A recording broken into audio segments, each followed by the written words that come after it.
بصراحه ما كنتش متخيل ان انا اقفل في الانجليش. 60 من 60 يا مستر. بصراحه يا مستر الفضل يرجع للامتحانات اللي كنت بتعملها لنا في الاخر، كانت اصعب من الامتحانات بتاعه الفاينل.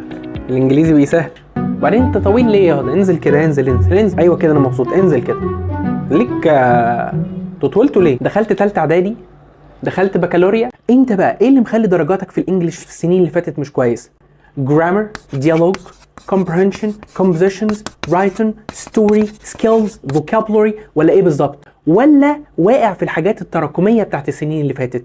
طب لو مش عارف، تعالى هعمل لك امتحان نعرف منه انت ايه اللي واقع فيه بالظبط. طب وبعد ما نعرف، ليك عندي كورس مجانا تماما من غير فلوس دروس ومن غير فلوس ملازم في سنتر ليرن في الدقي. عامل لك كورس للحاجات التراكميه للسنين اللي فاتت، باكد عليك انه مجانا تماما. عاوزك تنزل تحت في اول كومنت، سجل في اول لينك عشان تبقى من اوائل الناس، لان الاعداد كلها محدوده.